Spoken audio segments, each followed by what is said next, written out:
কে বাহিরের মানুষে কখনো আক্রমণ করতে পারবে না, বাহিরের মানুষ আপনাকে কখনো ক্ষতি করতে পারবে না। আপনাকে ক্ষতি করার একটাই ধারা আছে, শুধু আপনার পরিবারের সদস্য।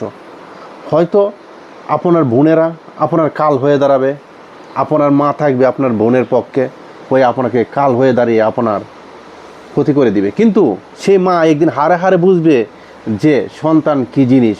বোনেরা আছে রঙের দুনিয়ায় 2 দিনের জন্য, ক্ষণিকের জন্য, ঠিক আছে। আর ছেলে সারা জীবন মাকে নিয়ে থাকবে। কিন্তু সেই মায় মেয়েদের ফান্দে পড়ে ছেলেকে আক্রমণ করার জন্য উঠে পড়ে লেগে যায় অল্প স্বার্থের জন্যে। আমি অবাক হয়ে যাই যে এই মায়েরা, আল্লাপাক সবাই বলে যে মাকে অশান্তি দিলে তোমার জীবনও সুখ হবে না, কিন্তু মায়েরা এমন অশান্তি সৃষ্টি করে, ছেলেদের উপরে এমন কামান সৃষ্টি করে মেয়েদের পক্ষ হয়ে, এটা বোঝানোর মতো না। যেমন মিথ্যাবাদী হয় মার মতো একটা মিথ্যাবাদী আর হয় না। একটা কথা মানুষ কথায় কথায় বলে, সন্তান খাবার কান্না, এক সময় কান্না করছে যে সন্তান খাবার খায় না, আর এখন মা কান্না করে যে সন্তান খাবার দেয় না।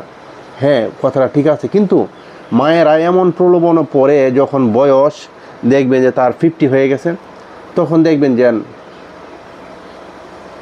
মায়েরা প্রলোভনে পড়ে যায়। হ্যাঁ, মেয়েদের প্রলোভনে পড়ে, হ্যাঁ, ছেলেদের উপরে আক্রমণ সৃষ্টি করে। তখন ছেলেরাই কিন্তু মায়ের যে যত্ন, দেখভাল সব কিছু ছেড়ে দেয়।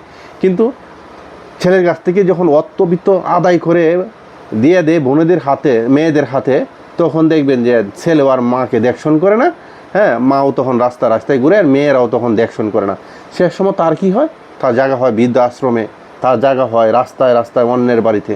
তো সেই জন্য সব মায়েদেরকে একটা কথা বলবো, কখনো ছেলেদের উপরে কখনো আক্রমণ করবেন না মেয়েদের কথায়। যদি আপনি এই ভুলটা করেন জীবনে, তাহলে আপনার জীবন অন্ধকার। কারণ আপনি যতদিন বেঁচে থাকেন আপনার ছেলের কাছে থেকেই বেঁচে যেতে হবে। মেয়েরা হচ্ছে অন্যের গড়ে, ওর জীবন চালা দিত হিমশিমকার, ওর স্বামীকে বুঝিয়ে নিয়ে চলতে তো হিমশিমকার।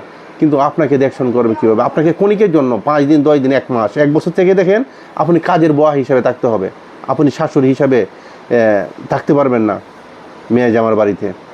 তো সেই জন্যই বলছি, সময় থাকতে ভালো হয়ে যান। সব মায়েদেরকে একটা বলছি, যারা ছেলেদের উপরে কামান ফিটিং করেন, ছেলেদেরকে আক্রমণ করার চেষ্টা করেন, তাদের উদ্দেশ্যে বলছি একেবারে ভালো হয়ে যান, না হয় জায়গা হবে বৃদ্ধাশ্রম।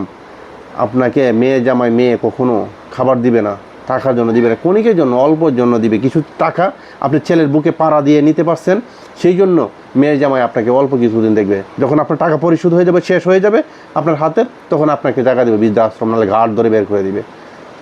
সময় আছে, সময় থাকতে আপনার ছেলে আপনার সম্পদ, আপনার ছেলে আপনাকে দেখবে, অন্য কেউ দেখবে না।